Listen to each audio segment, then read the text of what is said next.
Então, finalmente vamos dar início à nossa palestra sobre medo, porque eu já estava ficando com medo de não poder apresentar para vocês essa palestra. Vocês acreditam nisso? A vida é assim. Vamos lá? Então, o título da palestra de hoje é o seguinte, aliás. O medo diminui quando aceitamos a verdade. Só aqui já dá para a gente fazer uma reflexão. Para diminuir o medo, o que precisa, doutor Antônio? Aceitar a verdade, a realidade, ver que a gente não sabe, não entende, mas que vai resolver, que pode resolver. Tem que ter fé, né? Sim, interessante então. A gente sofre muito mais porque a gente fica no delírio, na fantasia, na dúvida. Isso. E a fé deixa firme para continuar, né? Para não recuar. Sim. É isso. Vamos lá. Então, André, pergunta que a gente pode iniciar a nossa exposição aqui é essa aqui, ó. O que é o medo? O que é o medo? Né? Ó, o pessoal está até roendo a unha. Alguns roem unha, outros ficam com o coração palpitando, outros não dormem, outros não comem, ou come demais. Fica tremendo. Enfim, tem que beber água. Você entendeu? A gente é bem interativo aqui, tá? Então vamos lá. André, explica para nós lá, vamos lá. Por que falar do medo? Bom, vamos ver o slide, né? O medo afeta decisões, relacionamentos e até a saúde física. Embora pareça natural, muitos dos nossos medos são construções psíquicas invertidas e fora da realidade. Por isso, nessa palestra vamos compreender a origem do medo, identificar seus mecanismos ocultos e apresentar caminhos para superá-lo. Então é um tema um tanto quanto pertinente, até porque todos nós sentimos medo, em maior ou menor proporção, nas mais diversas tipos de situações, não é verdade? Então é algo que é comum. Agora é importante a gente perceber o que está realmente desencadeando este medo. Se é algo que é da realidade presente ou algo que é da nossa realidade interna, que é muito mais do mundo imaginário, fantasioso. Então é bom a gente fazer essa diferenciação, né? Vamos lá, doutor, explica para nós aqui o medo. O que é o medo? Vai lá. O medo é uma emoção natural, parte dos nossos mecanismos de defesa. Ele surge diante de uma ameaça percebida, seja uma ameaça real ou imaginária. E o medo ele ativa reações físicas, de alerta, de fuga, né, a tensão muscular, todos esses sintomas que a gente estava comentando do medo. É interessante observar, né, André, Antônio, Vinícius, que quando a gente sente medo, o nosso corpo a gente vai transpirar, o coração bate mais rápido. Né? Por que transpira, André? O corpo, para facilitar o quê? Se estiver no embate, se você estiver todo liso, o que vai acontecer? Você consegue escapar mais fácil. Por isso que a gente transpira também. Então assim, a gente sabe que as emoções elas desencadeiam uma série de reações dentro do nosso corpo, né? Hormonais, né? São substâncias que são despejadas ali no sangue, né? E essas substâncias fazem isso, né? Aumenta a sudorese, né? Às vezes pode dar diarreia também em alguns casos, né? Mas pensando assim nesses mecanismos de luta ou fuga, né? A dilatação da pupila e tudo mais. Né? É isso. Então a gente vai ser preparado ou para a fuga ou para o combate, né? Então o medo é uma reação natural do corpo nesse sentido, né? Vamos ver agora. Medo real, Antônio, o senhor consegue ler daí? Não, medo real eu consigo daqui, ó. Lê daí então. Diante de um perigo concreto, exemplo, né? Quer dizer, isso é o real, né? Exemplo, um animal selvagem nos protege. Então, medo real nos protege quando a gente está diante de um animal selvagem. Sim. Então, pode ser um cachorro mesmo. Um leão, pode ser às vezes uma barata, né? Calma, é exagero. Entendeu? Aí agora tem uma imaginaçãozinha por trás. Já entrou a imaginação aí. Aí você já foi para a coluna do lado. Já foi pro medo irreal, ó. Surge de ideias distorcidas. Exemplo, medo de fracassar sem tentar, por exemplo. Né? E esse tipo de medo é aquele medo que nos paralisa, que impede a gente de ir adiante, né?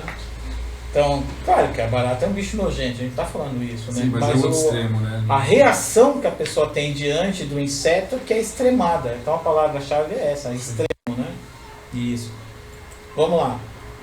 O medo irreal é alimentado pelas imagens falsas que criamos sobre nós mesmos e os outros. Então, cada um de nós aqui já deve ter passado por situações de medo irreal, que bate uma angústia, uma ansiedade, concordam? A gente fica imaginando uma situação e a gente sofre com a mesma intensidade como se tivesse aquilo acontecendo. Então, a gente sofre por antecedência, concorda? Sim.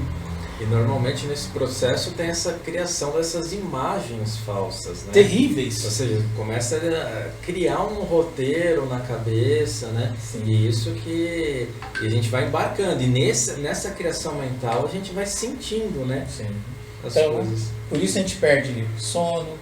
Ou então tem aquele outro caso, tem gente que vai comer demais, dormir demais. Sempre são os extremos. É um desequilíbrio que causa na pessoa, porque a pessoa, de certa forma, já está desequilibrada.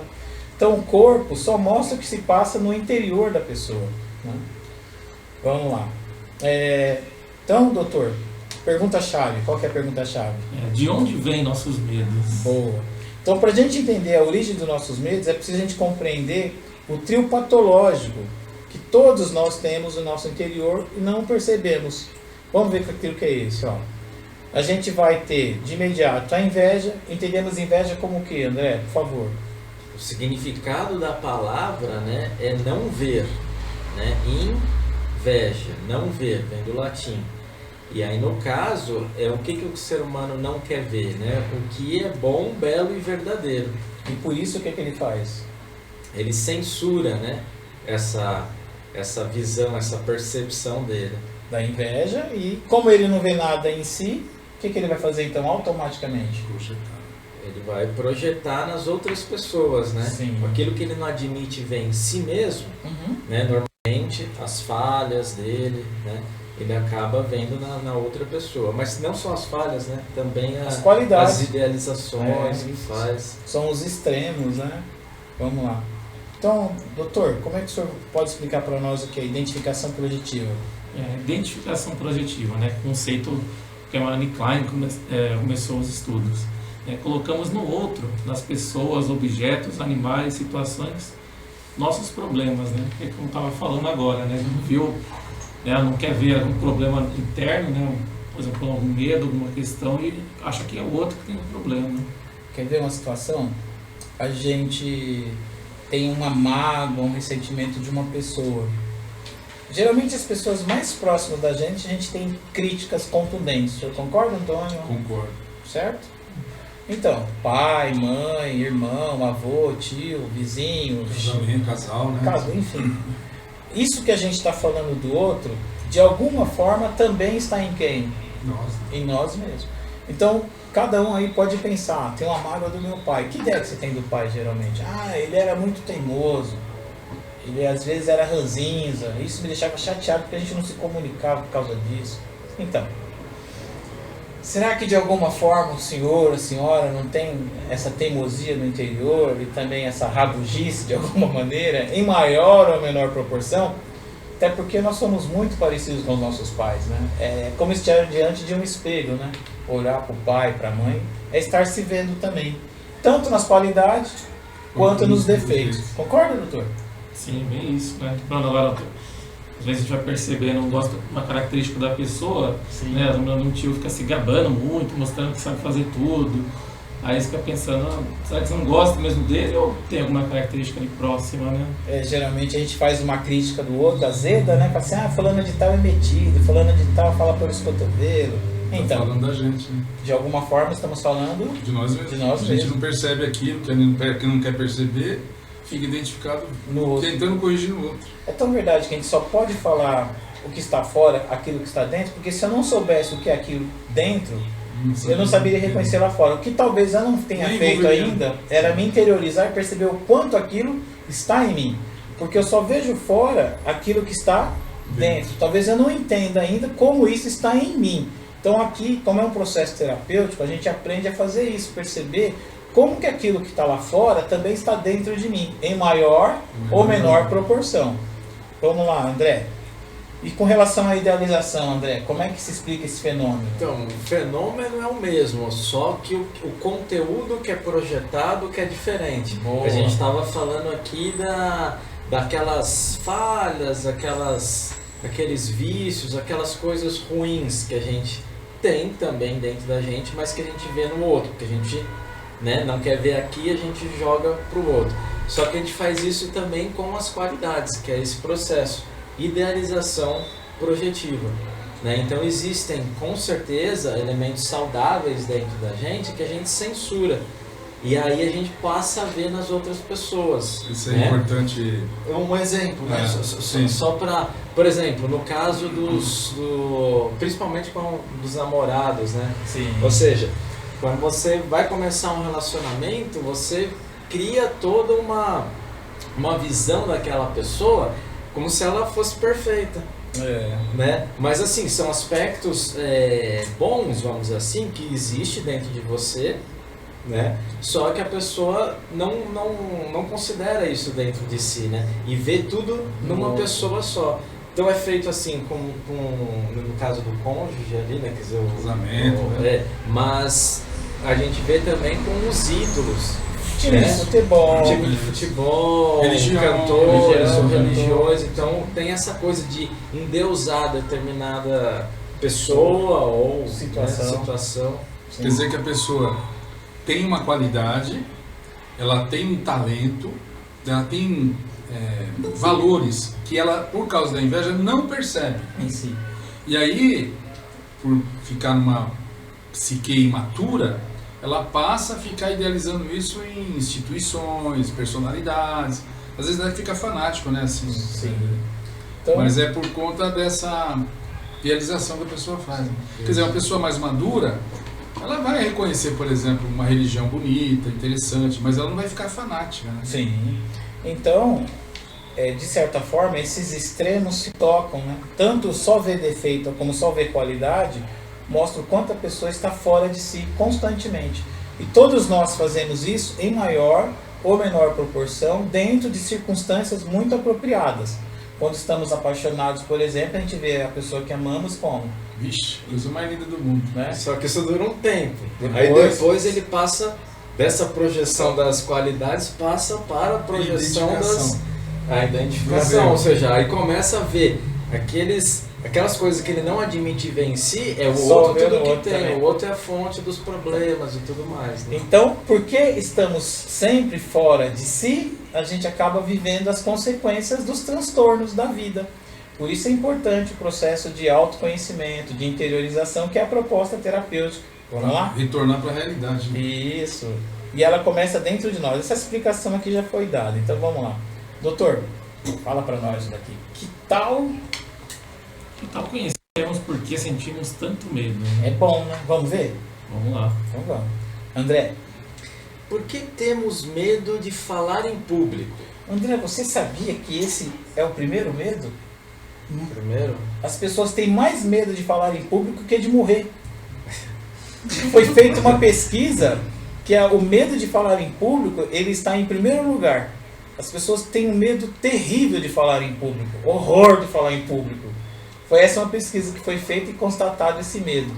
Agora, André, por que isso acontece? Fala para nós, olha lá. Por que isso acontece? Porque projetamos a nossa autocrítica em terceiros, nos outros. Então, quem é que faz a autocrítica em primeira mão e com muita intensidade? A gente mesmo. Nós mesmos. Então, a pessoa já vai para o púlpito ou lá no palco, enfim, qualquer evento, qualquer que seja, com uma ideia de que vão falar mal dela, que vão perceber que ela não sabe isso, ou que ela não sabe aquilo, que vão criticá-la. Então, quem é que já está fazendo isso nela mesma? A própria pessoa.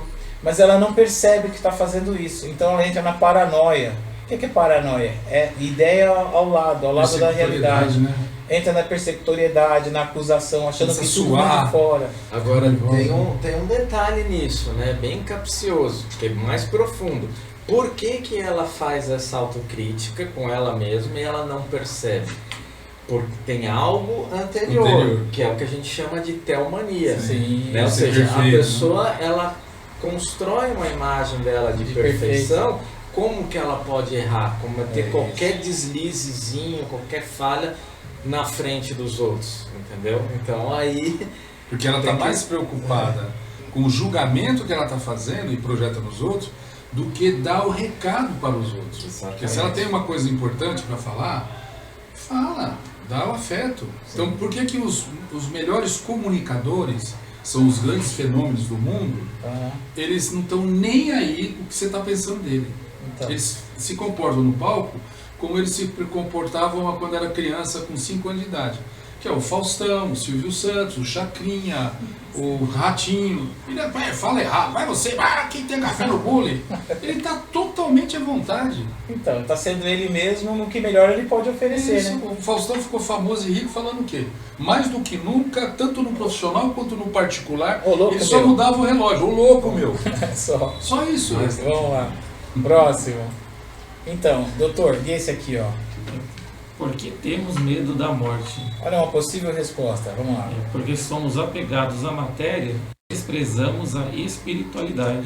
Então, é muito comum a pessoa querer viver somente o aqui e agora. Parece que não tem uma vida além disso daqui. Então, ela não cria, né? O medo não é nem da vida que vem. É o medo de perder o que está grudado aqui. O apego, É o né? apego que a gente tem. E geralmente esse apego é fruto das ideias que a pessoa também cria acerca do objeto. Isso, a idealização que a gente faz. Isso. E é interessante que assim, é uma questão de... Aí ela está numa alienação, quando ela tem esse medo, né, pronunciado da morte, né? Mas o contrário é justamente, o que acontece? É a consciência, olha aí, ó. Por que somos apegados à matéria e desprezamos a espiritualidade? Ou seja, no fundo a gente sabe que a gente tem uma falha, que a gente está desprezando, né, vamos dizer assim, ao longo da nossa vida, né, esse contato maior com a espiritualidade. E isso tem um peso grande pra gente, saber disso, Então, né? Então você fica com esse medo, que é a hora, vamos dizer assim, intuitivamente ela sabe que é a hora que a consciência se fria, né? Você sabe que tá devendo, né? E ali, diante da verdade, não tem como fugir, não tem pra Vai ter que onde ir. encarar. É ela diante de si mesmo por toda a eternidade. E quanto mais ela rejeita, mais ela sofre. Então, o problema é ter problema, Antônio, André, Vinícius? Não. O problema qual que é? O nosso problema, o humano, é não querer ver os problemas. Se a pessoa aceita ver o problema, ela vai fazer o quê? É lidar com eles. Vai resolver, vai desenvolver. Isso. E a vida fica mais leve, até pela eternidade. Vamos lá. Que mais? Por que temos medo do fracasso? Essa é boa, André, explica pra nós. Vamos lá, vai. Porque nos idealizamos e projetamos em terceiros nossas más intenções. Aí a pessoa pensa, né? Como assim? Eu tenho más intenções comigo, na minha vida, né? Mas é isso mesmo. É que o problema é que a gente censura, né? A gente tem essas más intenções. Né? Sim, sim. E o detalhe é que a pessoa pensa sempre assim, mas vão perceber que eu erro, que eu não sou tão perfeito, e agora? Vão fazer essa crítica. Mais uma vez, ela já sabe qual é o problema, é que ela não quer saber, por isso que ela sofre. Vamos lá. Acho que vai ter que tirar a bolsa daqui para o pessoal sentar aqui, tá? Por favor. Vamos lá. Por que temos medo da rejeição? Antônio, consegue ler aí, Antônio? Ou tá pequenininho? Tá, não. Por que temos medo da rejeição? Isso. Porque temos de aceitar a consciência de que somos nós que rejeitamos nossos talentos. Eu tinha falado isso, né? Já de certa forma. Qualidades e a própria vida. Aí é o mais forte, né?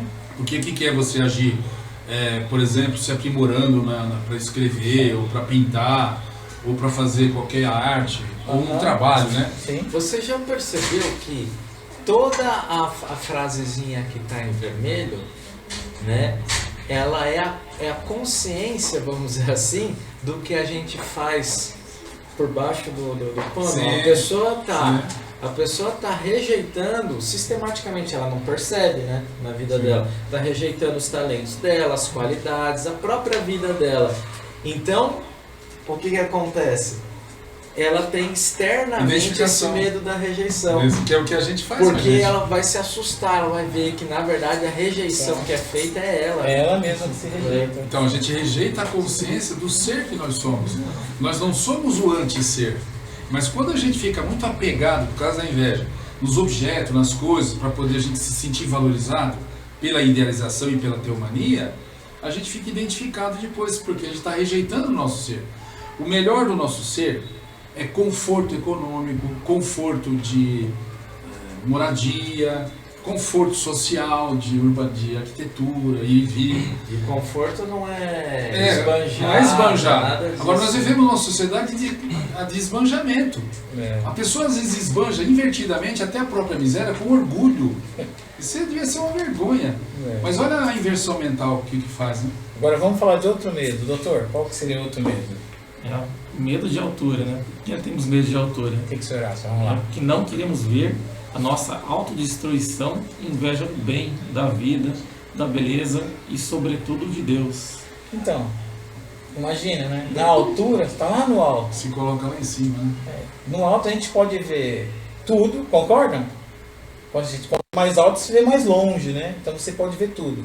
No tudo inclui o que é bom e o que é mal, no sentido agora interior. E sobretudo no alto a gente está próximo de quem? De Deus. Então a gente tem medo de ver tudo de bom, belo e verdadeiro e dos erros e das falhas que cometemos na vida. Entende? Se a pessoa é mais humilde, ela não tem medo de altura. Não tem. Ela pode subir no prédio, ela vai estar na beiradinha. Tem algumas pessoas que fazem até uns malabares e pulam só. Como que consegue fazer aqui? Aceita mais, né? A minha meteora é tão grande que 1 metro já começa a Já pode ficar tonto, né? É. Então, e a pessoa também tem uma outra percepção. A tendência que ela tem de se autodestruir, porque passa pela cabeça dela essas ideias de suicídio. É verdade. Sim. Ela pode pular dali. Só que o que acontece? Ali ela percebe uma coisa que já é contínua e já acontece no dia a dia, mas ela não nota essas sugestões malignas. Ela tem uma faísca de consciência, de percepção ali, né? Mas no dia a dia ela sofre essas tentações mesmo de fazer uma coisa errada, de brigar com uma pessoa. Se eu tivesse de carro agora ele ia ver também. Assim, uma malícia, algo que é para atacar, destruir ou a si ou ao outro. E a consciência que nós temos, por causa da ética, que a gente não está na situação que a gente foi criado para ficar. Essa situação de estar dentro do tempo e do espaço não é nossa condição natural. Isso não é nossa natureza. Querer provar que é assim, materialismo, construtivismo, positivismo, é negar a transcendência humana. O ser humano foi criado e a gente tem saudade, porque a ética grita isso na gente. Eu não quero morrer. Quem quer morrer? Quem quer morrer? Se fosse a nossa natureza, fiquei velho, vou morrer, acabou. Não, mas não é assim. É um tipo de suicídio até aceitar isso. Vamos lá, André, e aí, o que o senhor acha? Por que temos medo de lugares fechados, André? Porque temos de aceitar a consciência de que nos fechamos em nós mesmos e reduzimos nossa existência às nossas ideias e emoções neuróticas. Então tem gente que entra em elevador, se sente sufocado, meu Deus, num desespero. Então, se for fazer uma análise, ajudar essa pessoa, ela vai chegar a constatar o seguinte, que na maioria das vezes ela é uma pessoa fechada em si, presa às suas próprias ideias, não se permite fazer nada além daquilo que ela quer fazer, só quer fazer as próprias vontades. Então é uma pessoa que se limita, tem uma existência quadradinha, fechada, não flexibiliza, não percebe o outro, não quer receber do outro também. Então tudo é ela, tudo gira em torno dela. Neste caso nós temos uma pessoa egocêntrica, narcisista e até muito infantilizada também. Por isso é importante a gente perceber o quanto a gente fecha e bloqueia a própria vida. Então lá dentro do elevador que está tudo fechado, mostra o quanto a gente sufoca o nosso ser, nossos talentos, nossas qualidades, as coisas boas que a gente tem, a gente se impede de se desenvolver. A comunicação principalmente, né? Agora eu faço a pergunta, dá para ser feliz fazendo isso? Se boicotando? Não, eu não posso, vai acontecer uma coisa terrível, por isso que eu não vou fazer tal coisa. Vão me criticar. Porque a culpa fica, a angústia fica, né? Perseguindo a pessoa, né? Então a pessoa sofre porque ela rejeita o bem que ela tem, as oportunidades que ela tem. E qual é o maior bem que todos nós temos aqui? A vida. É o dom da vida. Né? E nenhum de nós está aqui à toa, temos todos uma missão. Estamos aqui por um bom motivo. Tem que manifestar o ser. Né? Manifestar o ser. O que é o ser, antes de tudo? Ser é a verdade, a bondade, a beleza. Isso. Ser bom, ser belo, ser verdadeiro. É a essência da pessoa. Semelhante ao Criador. Sim, acabou a bateria da gravação. O que me chama a atenção é que essas fobias todas, elas são assim, é como se fossem o medo à consciência. Cada sempre uma isso. dessas fobias, então pegando nesse caso aqui, a fobia do elevador, deve ter um nome X para isso que eu não sei qual que é, mas é o momento que a pessoa... claustrofobia, né? A pessoa ela tá diante de alguma consciência de algo que ela faz internamente com ela. Isso, E fica por aí identificada vai com- todas as fobias que existem, né? Perfeito. E essa daqui, ó. Por que temos medo da solidão? Aí, essa é boa. E aí, Antônio? O senhor é um homem solitário? Vai lá. Então, mas a pessoa projeta na situação, situação como ela se isola. A conduta dela A interna. conduta dela é uma conduta de egoísmo, de isolamento. Sim. Porque se a pessoa sente como é bom dar amor, dar afeto, partilhar suas dúvidas, seus conhecimentos com o outro, você está sempre interagindo, se comunicando. Então você sabe, você fica feliz. E quando nós estamos com o outro, na verdade nós não estamos só com o outro. É onde a gente se descobre, é onde a gente se percebe. Na interação com o outro, a gente tem que ver cada ato, cada forma de falar, que a gente vê como o outro reage à nossa fala. Então, a gente é presente na vida do outro, não que o outro não seja na nossa também, mas é vice-versa, né? Sim. Assim a gente se conhece. Então, quando eu me isolo, eu acho que o outro está abaixo de mim, não tem nada para me acrescentar, eu me basto, eu estou me isolando nas minhas ideias. Sim. Quer dizer, a convivência, ela lapida. Lapida, Sim, ela isso faz a aos gente manifestar outros, você. mas para o bem. E o contrário é verdadeiro. Né? Sim, A pessoa também. vive numa castelo de fantasia. Sim, então, né? Quanto mais isolada, mais doente é a pessoa. Depressiva, ou quando tem essa coisa de autoacusação, ou paranoica, que agride todo mundo, desconfiado. Então a pessoa quer se isolar das pessoas porque as pessoas dão muito consciência para ela. Tem que se isolar da consciência. Ela não quer ter contato nenhum com a consciência. Então a pessoa sofre porque ela não quer ter consciência. Por que temos medo do desconhecido? Será que é desconhecido mesmo? Vamos lá, doutor. E aí? Porque rejeitamos? Rejeitamos a consciência da verdade e preferimos ficar no mundo das ilusões, delírios, acusações e projeções. Então isso que é desconhecido, pode falar. Fica na imagem, né? Acho que tudo tem sempre uma ligação, né? Sim. E se a pessoa quer se ver, não, eu sou grande, ou não, eu sou bom, porque a pessoa talvez até tenha feito isso no passado alguma coisa, ou alguma coisa que ela quer fazer, mas fica ali, né? O que é interessante é que esse tal desconhecido, ela tem uma ideia dele. O que é isso que é desconhecido que você tem medo?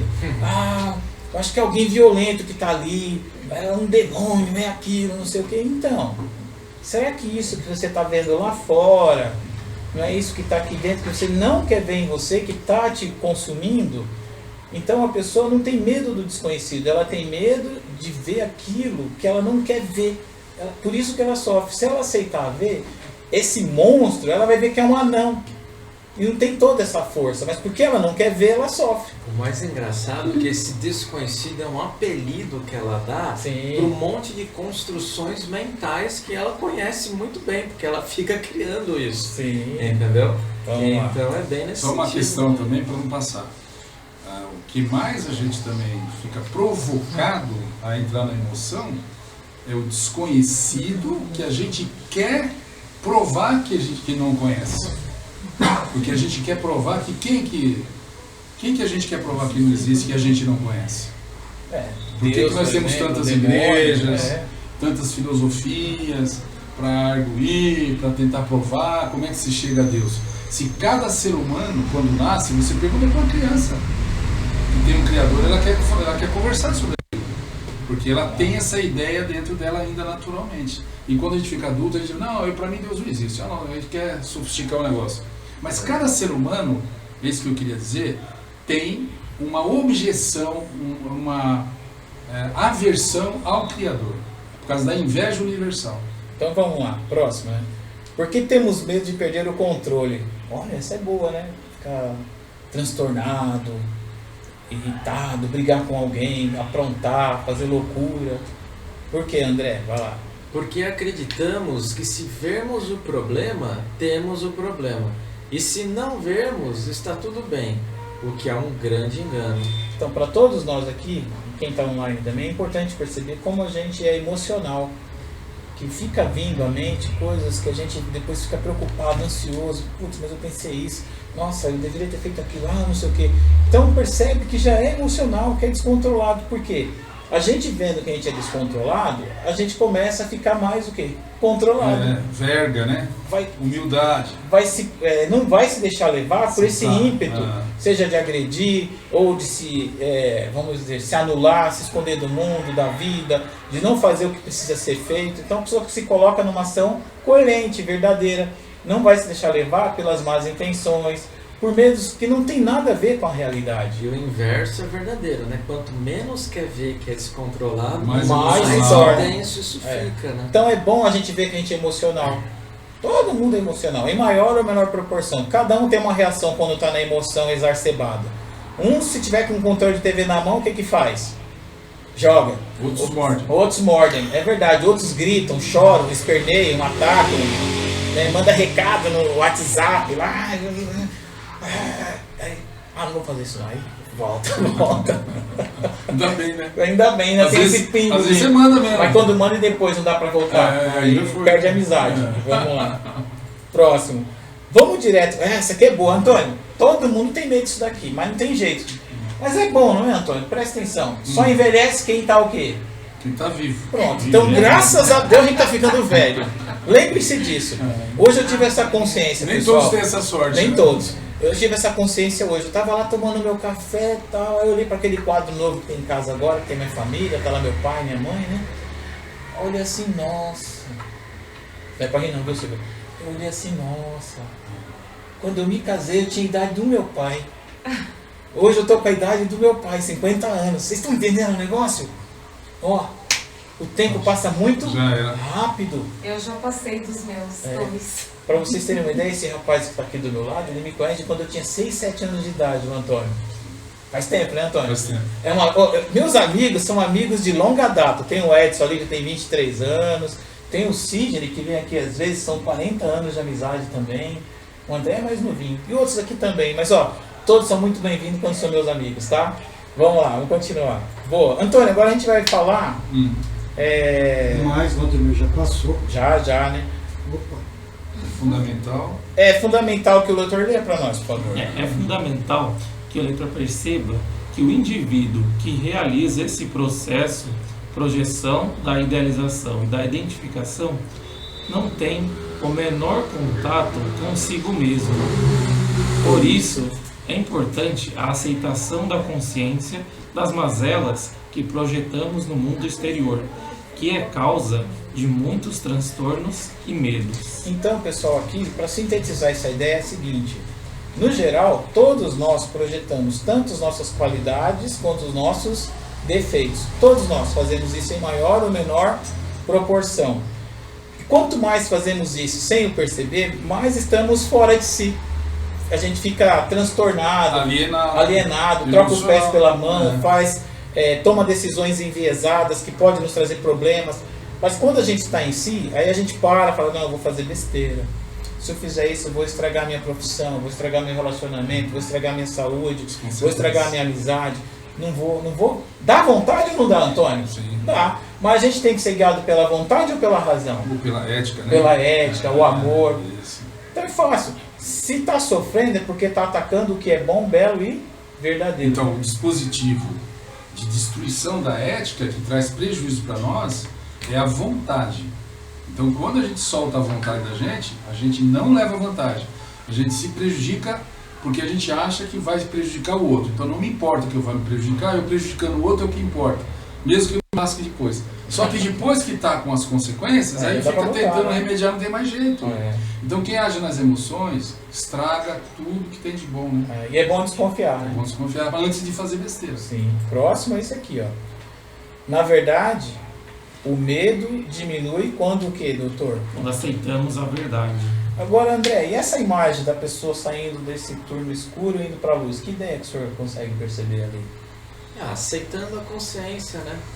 Indo para tendo mais percepção, né? Deixando aquela alienação de lado, né? Então, quando a gente está fora da verdade, fora da consciência, a gente está enclausurado nas próprias ideias, o que se torna uma escuridão na nossa existência. A gente acaba conduzindo a vida de forma assim, cega, né? Agora, na consciência, a gente vai ver os erros, vai ver as qualidades, vai tomar uma decisão coerente, não vai ser emocional, extravagante, excessivo. vai ser uma pessoa mais ponderada. Ela vai deixar de ter problema, Antônio? Não. Mas o que vai acontecer de diferente? Ela vai ter competência para lidar com essas tendências de criar problema. Sim. E eu vendo que tem essa tendência, eu seguro. Não vou deixar de ter. Só que aí eu vou evitar um monte de situações ruins e aí vai acontecer, vão ocorrer situações mais de sucesso, de mais amizade, mais Perfeito. entendimento, mais paz, mais alegria. E aí eu começo a viver melhor do que estragar. Se a gente segurar à vontade, a gente não estraga as coisas. E depois a gente fala, puxa, que bom que eu consegui segurar. Né? E aí tem só coisa boa para acontecer. Então, para viver bem, tem que contrariar a vontade. Contrariar à vontade. Vamos lá, André, e aí? Por que, André? Bom, um lembrete, né? E conhecereis a verdade, e a verdade vos libertará. Está em João 8,32. Olha que bonita essa passagem bíblica, né? Esse versículo é muito bonito. Então, a gente conclui o que, doutor? O que o senhor consegue concluir? É somente com a verdade, na consciência, aceitando ali a realidade, desconfiando quando alguém fala, falou, tinha muito emotivo, peraí, eu estou emotivo, tem alguma coisa ali errada, se a gente está naquele quartinho, a gente está indo ali para sair desse quartinho. Sair do quartinho do sofrimento, né?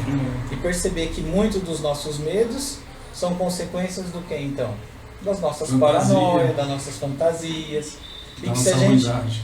da nossa ruindade, maldade. E que se a gente lida com a realidade como ela é, esse medo vai diminuir, vai resolver o problema e vai se sentir melhor e produtivo no mundo. Então, para se sentir bem no mundo, tem que fazer o quê? Fazer o bem. O bem. Sair de si no sentido de ir para o mundo, se lançar no mundo, Sair das servir, emoções, né? servir a humanidade para se sentir bem. A pessoa quando está na tristeza, na angústia, na ansiedade, cabisbaixa, encismesmado, macambúzio, gostou da palavra macambúzio? Macambúzio, é porque ela está muito nela no sentido do egoísmo, do narcisismo, da paranoia. Agora a pessoa que está indo para frente, que quer fazer, que está querendo mudar, está se esforçando, está lidando com os próprios problemas, ela vai crescer, vai se deparar com dificuldades, vai, mas não precisa ter medo, vai lá e faz, pede ajuda para quem pode ajudá-la, vive a vida com simplicidade. E esses dois sujeitos que você deu exemplo aí, você vê claramente que o primeiro que você falou, esse monte de coisa que você falou aí, é o cara que tem medo. É o e medroso. o outro que está realmente se doando, né? No Se sentido lançando, de mais corajoso, é compartilhando, corajoso, é aquele mais que competente. está né? vivendo não centrado em si, para fora, com menos medo, né? Não que não tenha algum nível de medo, mas... Sim, agora o importante é perceber, quando o medo é real, quando eu estou lidando com uma questão que realmente está colocando minha vida em perigo, é real. Então é um ladrão, é um cachorro bravo que vai querer me morder, lógico, você vai ter que se preparar para a luta ou para a fuga. Sim. É natural. Real. Aí isso vai ter o desgaste daquele momento, mas é uma situação real. Agora o problema é quando a gente tem medo daquilo que a gente fica fantasiando aqui na nossa cabeça. Da barata, por exemplo. Da barata, Acha que a barata vai matar? dos vírus, Tem gente que bactérias, faz um monte de da coisa. barata, A pessoa não tem vida, ela não tem mais vida. Compreende? Fica exagerando, né? Vendo um problema numa coisa menor. Sim. E o que precisa ver mesmo, ela não quer ver. E um lugar ótimo para fazer isso é com os micróbios, né? Sim. Se você não vê, aí Mas- você fica... Aí Mas fica dois ainda, acreditando em tudo. Né? Nossa, e agora, né? Tem que ter fé. Vamos lá. Enfim, doutor, o que o senhor pode falar para o pessoal? Muito obrigado. Aprendemos muito, compartilhamos muito. Todo mundo aprendeu um pouquinho.